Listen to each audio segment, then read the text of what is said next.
Olá, meus cumprimentos a todos, aqui estou eu para mais um vídeo e dessa vez eu vou tratar do capítulo 27 do livro Vidas Vazias, psicografia do Divaldo Pereira Franco, pelo espírito Joana de Ângeles. Esse capítulo tem como título Sementes de Luz. E a Joana aqui, ela vai falar que a semeadura é indispensável para a construção de um mundo melhor.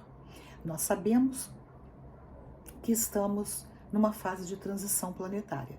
Nós estamos saindo do mundo de provas e expiações, onde nós convivemos com muitas situações dolorosas, muito sofrimento, a par também da gente já estar experienciando coisas muito positivas, muito boas, convivendo com pessoas excelentes, mas também convivendo com pessoas com muitas dificuldades morais, ou seja, com virtudes ainda muito pequenas.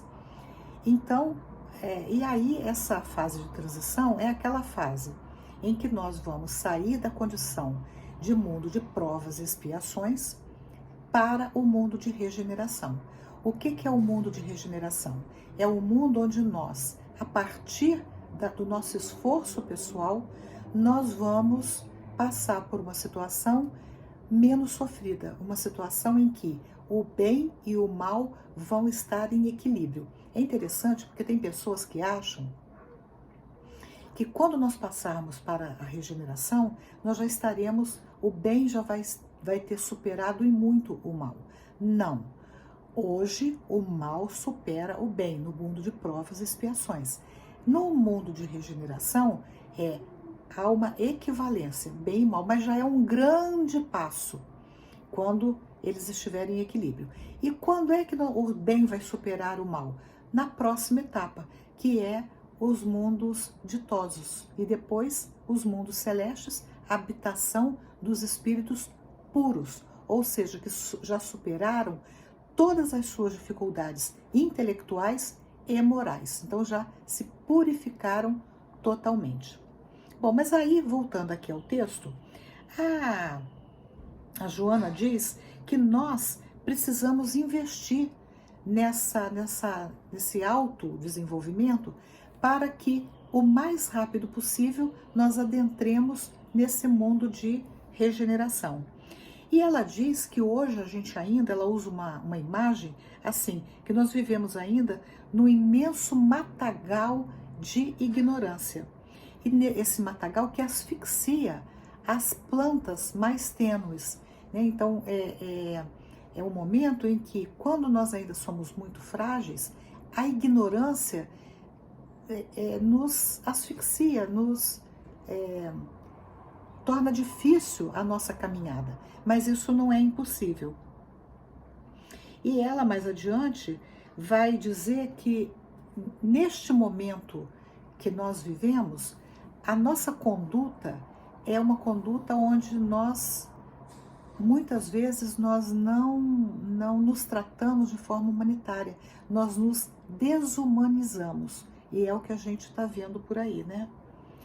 Mas, e isso em função de quê? Em função de toda a maldade que a gente tem, e crueldade que a gente vem presenciando no mundo. Mas não precisa ser assim.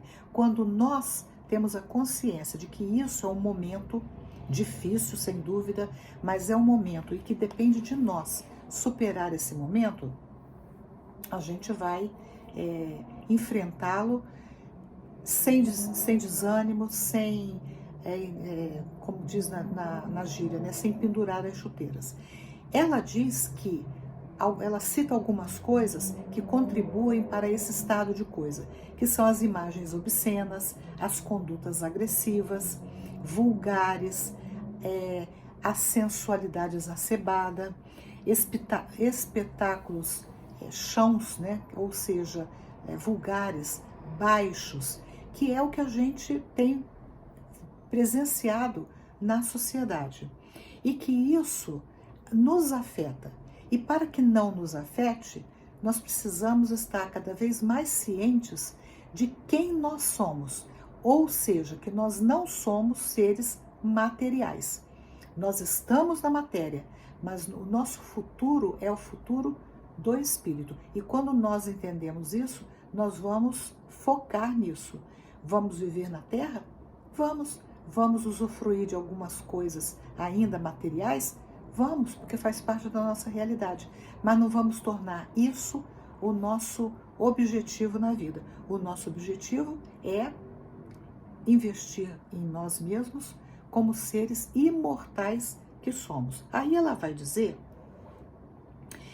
ela fala exatamente isso, né, que sucede que este, né, o planeta Terra, é um mundo de provas e expiações, ainda em processo de depuração da sua massa. Quer dizer, o que é a massa? A grande maioria das pessoas é a massa. Agora, nós vamos nos identificar com a massa, ou nós que já temos um conhecimento, uma visão melhor do objetivo da vida, nós vamos agir diferente e até nos colocando como exemplo para aqueles que ainda não tiveram essa informação, essa perspectiva. Bom, aí ela vai dizer que amanhece, quer dizer, nós estamos, quando ela usa a palavra amanhece, ela está dizendo o quê? Vamos pensar no dia, né? O dia anoitece, quer dizer, é a escuridão, é a treva, é a noite, mas depois vem o amanhecer do dia. E ela está dizendo justamente isso. Nós estamos saindo da noite das nossas vidas. Amanhece, porém, com dificuldade. Não é fácil, né? Os raios do sol, eles levam um tempo para realmente fazer o dia amanhecer. E mais um dia novo em luta contra a treva teimosa da noite. Mas essa noite passa, apesar de ainda não ter ido embora em definitivo.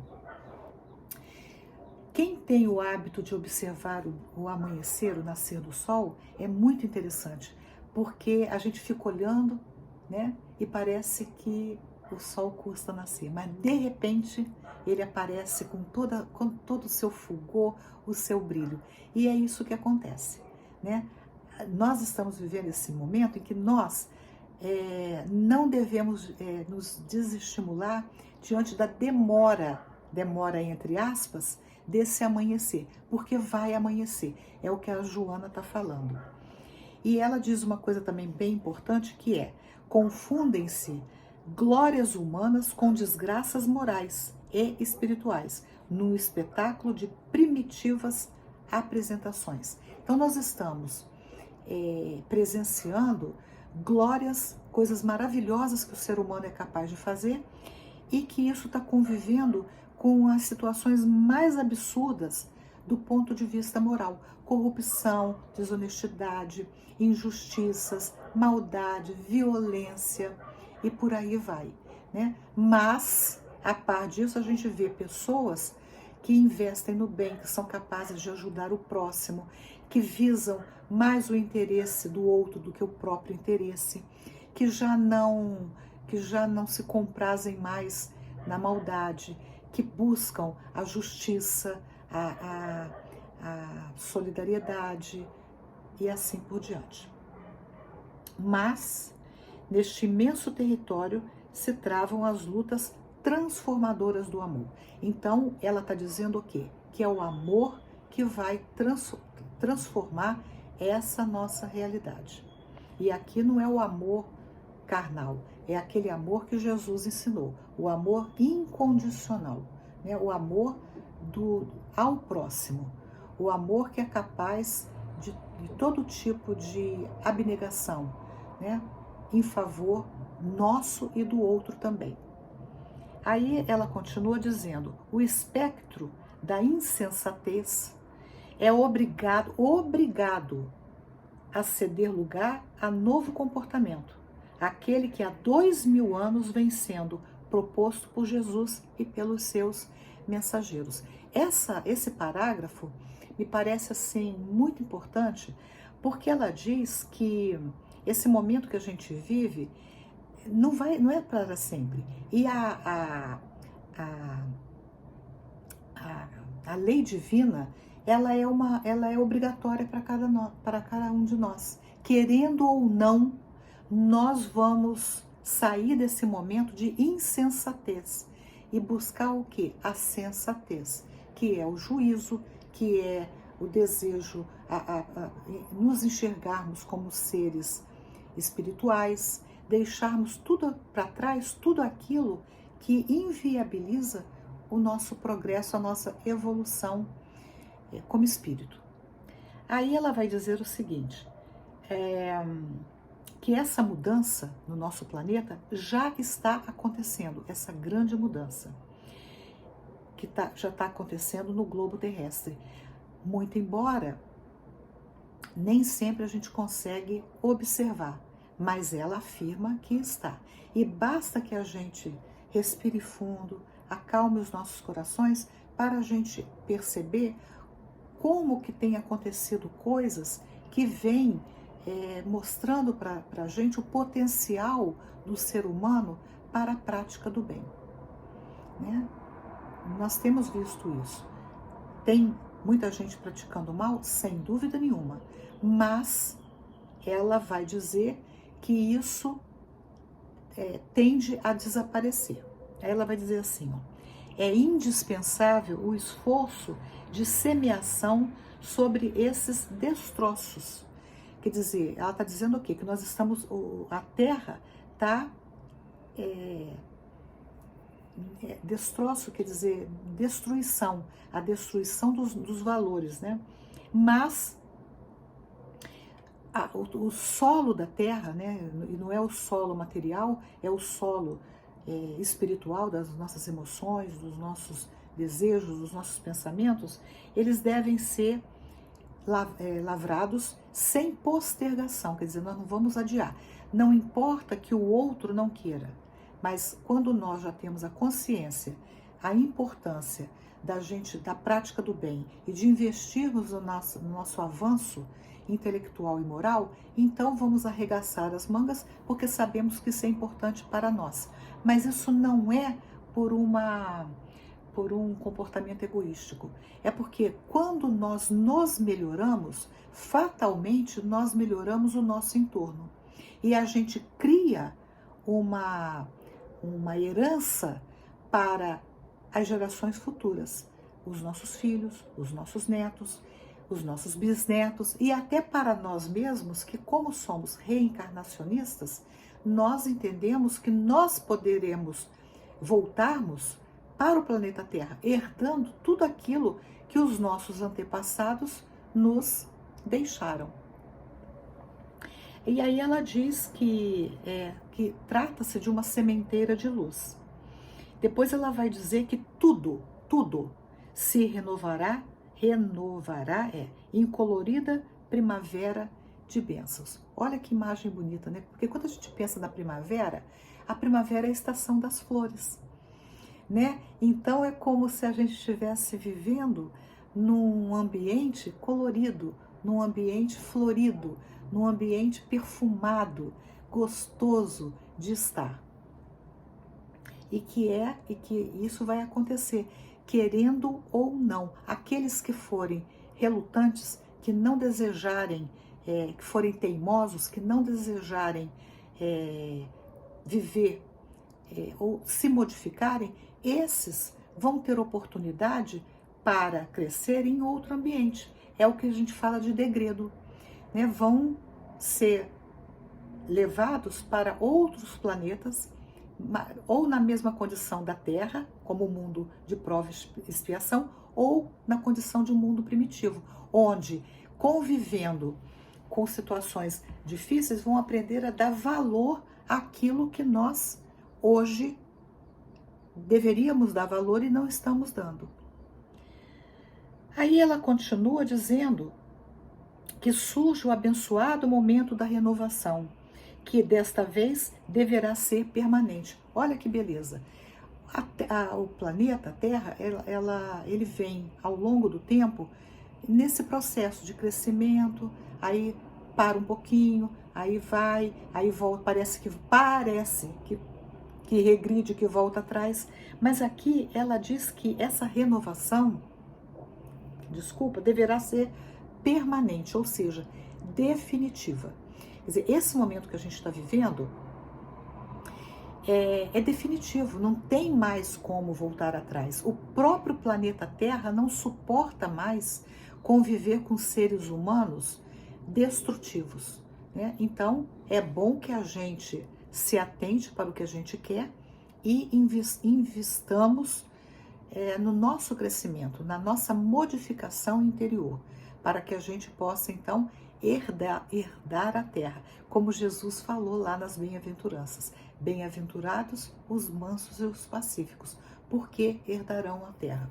Então, para a gente herdar essa terra renovada, nós precisamos nos avaliar e observar dentro de nós os comportamentos de violência, a agressividade que ainda existe em nós e trabalharmos para que a gente possa desenvolver esse sentimento de respeito pelo outro, né, de tolerância, de mansidão. Não quer dizer que a gente não vá lutar pelo que nós queremos, mas vamos lutar usando armas amorosas, armas que não prejudiquem o outro, que não vilipendiem o outro. Bom, aí ela vai dizer que nós renascemos neste período, que é um período desafiador, é claro, né? Porque a gente está o tempo todo sendo colocados ante situações muito difíceis. Então é um desafio para nós. Nós vamos ceder ou nós vamos lutar? Nós vamos nos manter firmes nos nossos bons propósitos. Esse período desafiador para contribuir com a nova ordem. Qual é a nova ordem? Do planeta de regeneração e na ampliação dos horizontes do serviço abnegado do amor. E aqui a gente lembra, né, daquela passagem que Jesus fala da separação do joio e do trigo. É interessante porque o trigo é a semente, é a planta que tem a semente que vai dar novas plantas. E o joio é a planta que não tem semente. Se você faz assim né, esfrega o joio na mão, aquilo vira palha. Então, que tipo de planta que nós somos? Nós somos trigo que frutificamos, que damos novos frutos, ou nós somos joio, que não servimos para nada? Aí ela diz que é imprescindível compreender que tudo se origina na mente humana. Olha que coisa bacana, né?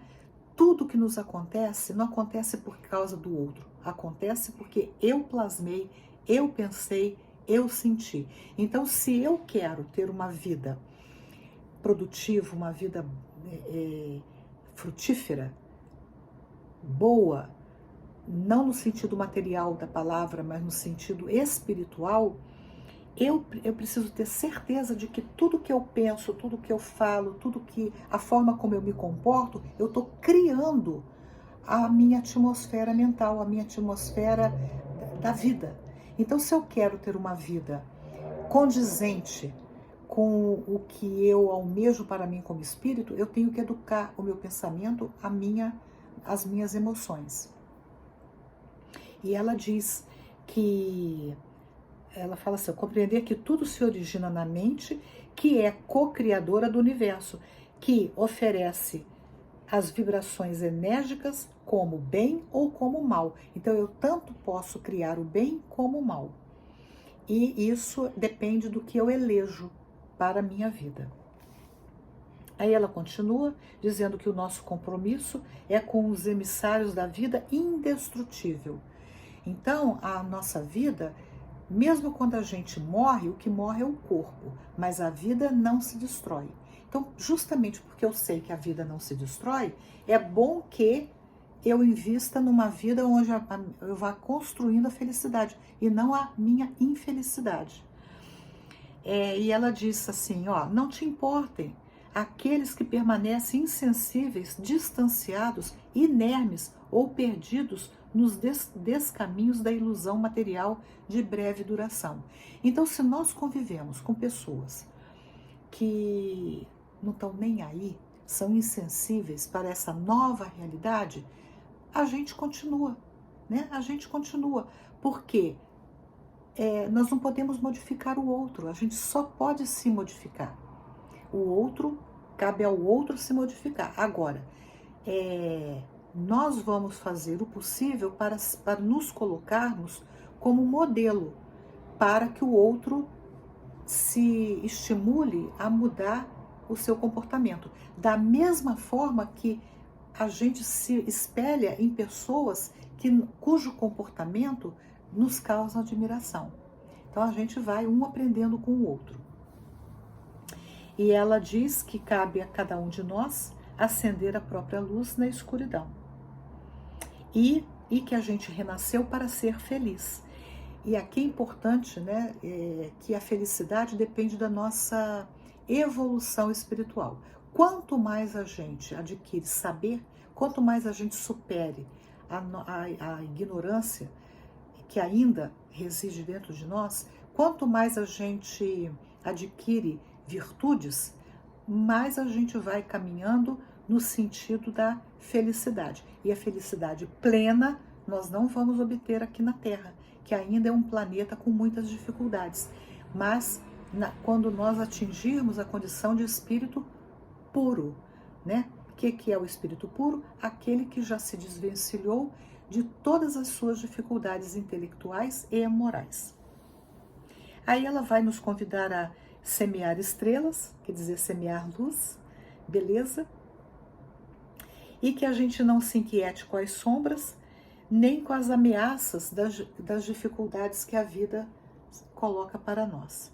E que tudo isso logo passará, e é imprescindível que haja metas fulgurantes à frente. Ou seja, que as nossas metas sejam sempre aquelas metas, se a gente projetar para nós coisas boas, né? Que a gente, sempre que a gente percebe, eu tô planejando um caminho, esse caminho é de luz, se não for, desvio, vou por outro caminho que favoreça o meu crescimento espiritual. E ela diz que tudo passará, então, que a gente pode ter certeza que isso é só um momento que a gente está vivendo. Para nós, demora muito, mas esse não é o tempo de Deus, é outro, né? O nosso tempo, às vezes um ano parece uma eternidade, mas o tempo de Deus é outro. A nossa vida não passa de um piscar de olhos perante a eternidade, até muito menos do que isso. E aí ela fala de Jesus, que veio à Terra, quando veio à Terra a desolação, o ódio triunfavam, mas o poder arbitrário humano dominava as vidas e a miséria moral reinava poderosa. Porém, ele foi capaz de estabelecer um novo padrão de comportamento e que está até hoje para nós seguirmos. Cabe a nós imitá-lo. Gostou desse vídeo? Se gostou, dê um joinha, compartilhem e se inscrevam no canal, se desejarem. Até o próximo vídeo, se Deus quiser.